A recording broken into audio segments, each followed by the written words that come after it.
एक ऐसे विचन की ओर जो हमारे तुम्हारे दरमियान संयुक्त आधार हो, और वो ये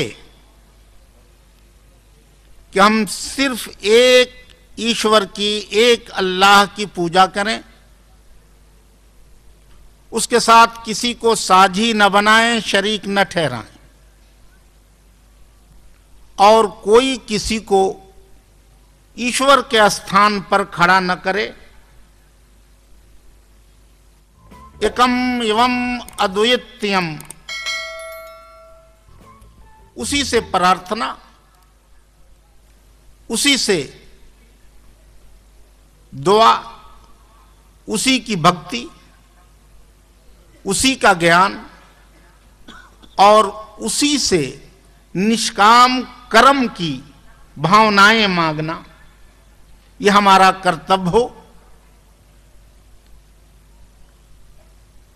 इस आधार पर आपने ये महसूस कर लिया होगा कि कुरान सर्वधर्म समभाव और एक ईश्वर की कल्पना, एक खुदा की तौहीद, एक को ब्रह्मवाद और उसी एक खुदा से जुड़ी हुई तमाम इंसानियत के मेयार की तरफ, इस तरफ संपूर्ण मानव जाति का आह्वान करती। तमाम इंसानियत उसी एक खुदा से जुड़ी हुई है, और जब तक ये एकता और इसका आधार हमारे दरमियान होगा, हम भिन्न भिन्न रास्तों पर भटक कर अपने जीवन का विनाश नहीं कर सकते। और अगर ऐसा हो गया तो फिर हम खाइयों में गिरकर स्वर्ग के हिच्चुक नहीं बन सकते। हमें इसी आधार पर अपना जीवन व्यतीत करना चाहिए, जिंदगी गुजारनी चाहिए, और इसी आधार को मैं समझता हूं, क्योंकि बड़ी बुलंद शख्सियतें, महाविद्वान, बड़े बड़े ज्ञानी हमारे दरमियान उपस्थित हैं।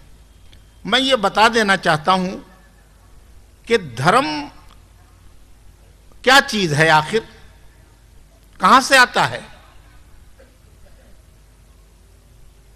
याद रखिए, धर्म खुदा बनाता है और मत हमारी मानसिकता में पलता है, बनता है।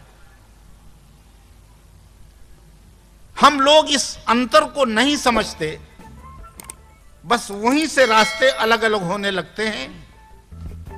हम अपने मत को धर्म बनाते हैं और मानसिकता के प्रयोग को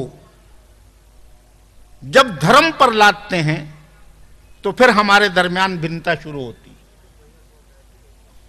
हमारे अंदर इख्तिलाफ उस वक्त पैदा होता है जब हम अपने दिमाग को धर्म ज्ञान पर लादते हैं और अपने चौखटे में फिट करके खुदा के दिए हुए धर्म को अलग अलग खानों में तकसीम कर देते हैं।